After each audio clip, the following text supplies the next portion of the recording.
వేదిక పైన ఉన్న పెద్దలందరికీ, గ్రామ నుంచి విచ్చేసినటువంటి గ్రామ ప్రతినిధులు, మండల ప్రతినిధులు, జిల్లా ప్రతినిధులు మీ అందరికీ కూడా హృదయపూర్వక నమస్కారం తెలియజేసుకుంటూ, ఈ రోజున ఇందిరమ్మ రాజ్యం ప్రజాప్రభుత్వం నడుస్తూ ఉంది. కేవలం 1.5 సంవత్సరం అవుతా ఉంది. ఈనాడు ఈ ప్రభుత్వం సోనియా గాంధీ గారు, రాహుల్ గాంధీ గారు ఎన్నికల ముందు చెప్పిన ప్రకారం ఎన్ని ఇబ్బందులున్నా, ఎన్ని ఆర్థిక సమస్యలున్నా కూడా ఒక్కొక్కటిగా పూర్తి చేస్తూ ఉన్నాం. మీరందరూ కూడా సాక్షులు.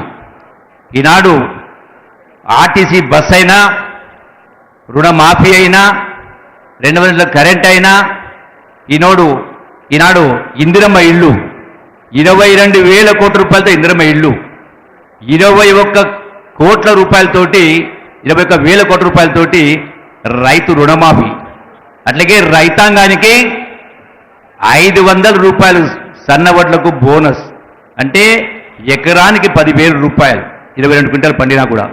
అట్లాగే సన్న బియ్యం, అంటే ఇలా రకరకాల చెప్పిన ప్రతి ఒక్కటి చేస్తూ చెప్పని కార్యక్రమం చేస్తూ ఉన్నాం.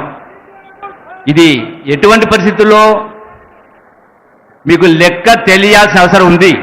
ఎందుకంటే ఈ ప్రభుత్వం చేస్తున్నటువంటి సంక్షేమ అభివృద్ధి కార్యక్రమాలతో పాటుగా గత ప్రభుత్వ నిర్వాహకాన్ని కూడా, ఆర్థిక విధ్వంసాన్ని కూడా ఇంటింటికి తీసుకువెళ్లాల్సిన బాధ్యత మనమందరిపైన ఉంది.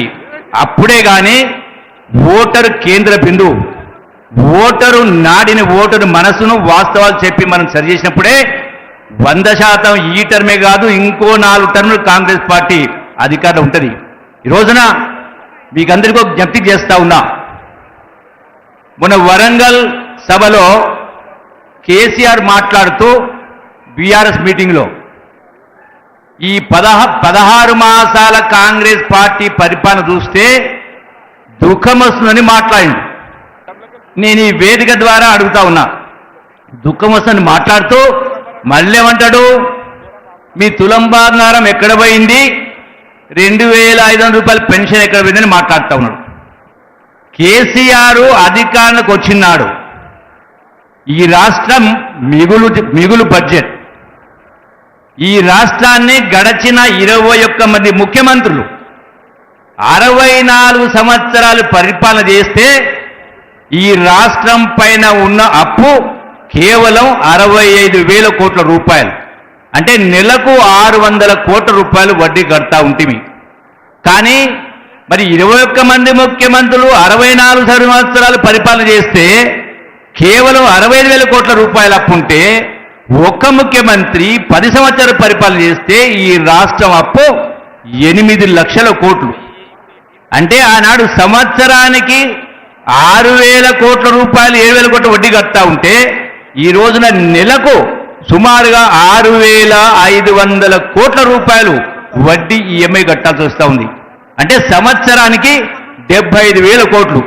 రేవంత్ రెడ్డి గారు ముఖ్యమంత్రి అయిన తర్వాత ఈనాడు తెలంగాణ కాంగ్రెస్ ప్రభుత్వం బ్యాంకులకు చెల్లించిన కిస్తులు వడ్డీ సుమారుగా 1,20,000 కోట్ల పరిపాలన చెల్లించడం జరిగింది. మరి కేసీఆర్ ఏం మాట్లాడిండు, నాకు దుఃఖం వస్తున్నాడు. నేను అడుగుతా ఉన్నా, ఈ తులం బంగారం ఇవ్వాలంటే ఎంత కావాలి?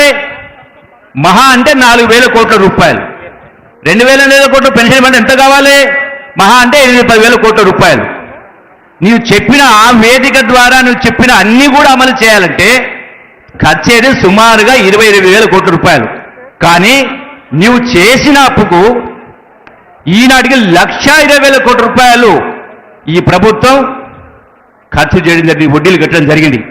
అంటే అయినా కూడా ఇంత ఆర్థిక విధ్వంసం చేసినా కూడా తెలంగాణ అమరవీరుల ఆశలు ఆకాంక్షలు నెరవేరకున్నా కూడా మరి ఇటువంటి పరిస్థితుల్లో ఈరోజు అయినా ఇవి చేస్తా ఉన్నామంటే మరి ఆలస్యమైనటువంటి నువ్వు చెప్పే తులం బంగారం కానీ ఇంకోటి కారణకులు ఎవరైతారు? ముమ్మాటికి 100% కేసీఆరే, ఆనాటి ప్రభుత్వమే. ఇన్ని కార్యక్రమాలు చేస్తా ఉన్నాం. అందుకే అందుకే ఈనాడు మరొకటి బీజేపీ. అసలు బీజేపీకి ఈనాడు కాంగ్రెస్ పార్టీని విమర్శించే నైతిక హక్కు లేదు. ఎందుకు లేదంటే ప్రధానంగా 2 కారణాలు. ఆనాడు భారతదేశంలో 3 రాష్ట్రాలు, కొత్త రాష్ట్రాలు ఏర్పాటైన సందర్భంలో తెలంగాణ రాష్ట్రం ఇంత పెద్ద ఎత్తున ఉద్యమం జరుగుతూ ఉన్నా, ఇన్ని వందల మంది ప్రాణత్యాగాలు చేసినా కూడా కేవలం రాజకీయ కారణంతో ఆనాడు తెలంగాణ రాష్ట్ర బిల్లును పార్లమెంట్లో ప్రవేశపెట్టలే. రాజకీయ కోణంలో రాజకీయ కారణాలతోటి ఆనాడు ఉన్నటువంటి ఆంధ్ర పాలక నంబర్ కోసం. కానీ సోనియా గాంధీ గారు రాజకీయ కోణంలో కాకుండా ఈ తెలంగాణ రాష్ట్ర 4 కోట్ల ప్రజల ఆకాంక్ష, 60 సంవత్సరాల కళ, తెలంగాణ ఇస్తే ఆంధ్రాలో కాంగ్రెస్ పార్టీ నష్టం జరుగుతుంది తెలిసి కూడా పెద్ద మనస్తోటి ఆ అమరవీరుల తల్లుల కడుపు కోత ఎట్లుంటుందో తెలిసిన కన్నతల్లిగా సోనియా గాంధీ గారు పెద్ద మనం చేసుకుని తెలంగాణ రాష్ట్రం ఇచ్చింది. అందుకే ఎప్పటికైనా మన కాంగ్రెస్ పార్టీ ఈ రాష్ట్రానికైనా దేశానికైనా శ్రీరామ రక్ష. ఆ బాధ్యత కాపాడుకోవాల్సిన బాధ్యత మనందరిపైన ఉందని మీ అందరికీ సవినయంగా విజ్ఞప్తి చేస్తూ ఇలా మొసరి కన్నీరు గారుస్తా ఉన్నారు. కృష్ణా జలాల గురించి, గోదావరి జలాల గురించి ఏం మాట్లాడిన కేసీఆర్ చాలా ప్రాజెక్టులకు సంబంధించి నేను కూర్చుని కట్టిస్తాడు. వెనకబడి జిల్లా పాలమూరు జిల్లా 10 సంవత్సరాలైంది, ఎందుకు పూర్తి కాలే? మరి 8 లక్షల కోట్లు అప్పు చేసి కూడా పోనీ నువ్వు చెప్పినవేమైనా అమలు చేసినవా?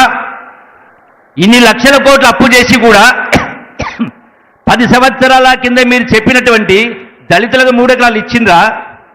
నిరుద్యోగ యువతకు 3,000 రూపాయలు ఇచ్చిండ్రా? డబుల్ బెడ్రూమ్లు కట్టించిండ్రా? అరే మీరు 10 సంవత్సరాలు ఏమి చేయకపోయినా ఇంత ఆర్థిక విధ్వంసం జరిగినా కూడా ఈనాడు ఒక్కొక్కటిగా ఈ ప్రభుత్వం అమలు చేసుకుంటూ వస్తూ ఉంది. అందుకే ఈనాడు కాంగ్రెస్ పార్టీని, ప్రభుత్వాన్ని కాపాడుకోవాలి. వచ్చే మరో 10 సంవత్సరాల పాటు కాంగ్రెస్ పార్టీ పరిపాలన ఉండాలంటే ఈ అన్ని విషయాల్ని కూడా మన గ్రామం ఇంటింటికి తీసుకువెళ్ళాలి. అందుకే రాహుల్ గాంధీ గారు కన్యాకుమారి నుంచి కాశ్మీర్ దాకా పాదయాత్ర చేసి ఇప్పుడు కూడా ఈ రోజున ఒక నినాదం ఇవ్వడం జరిగింది. జై బాబు, జై భీమ్, జై సంవిధాన్. ఇది మనకు ఆయుధం, శ్రీరామ రక్ష. ప్రజల కష్టాలు తీరాలన్నా, ఈనాడు సమాజంలో జరుగుతున్న రుగ్మతలు దుర్ఘటనలు జరగకుండా ఉండాలంటే ఈ నినాదాన్ని గ్రామం తీసుకెళ్తూ ప్రతి ఇంటికి కూడా ఈ యొక్క మహాత్మా గాంధీ ఆలోచన విధానాన్ని, డాక్టర్ అంబేద్కర్ గారి జీవన విధానాన్ని ఇంటింటికి తీసుకువెళ్ళినప్పుడే అది సాధ్యమవుతుంది. కాబట్టి ఖచ్చితంగా ప్రతి బూతు కార్యకర్త, ఒక బూత్ అంటే 10 మంది అంటే ఒక్కొక్కరికి 30 ఇళ్ళు వస్తాయి. మరి రోజుకు 1 గంట సమయం కేటాయిస్తే ఇంటింటికి ఈ లెక్కలన్నీ తీసుకుపోయి చెప్పాల్సిన అవసరం ఉంది. ప్రభుత్వ పరంగా మీకు అన్ని కూడా బుక్స్ ప్రింట్ చేసి కరపత్రాల ద్వారా మొత్తం సమాచారం మీకు అందించడం జరుగుతుంది. కాబట్టి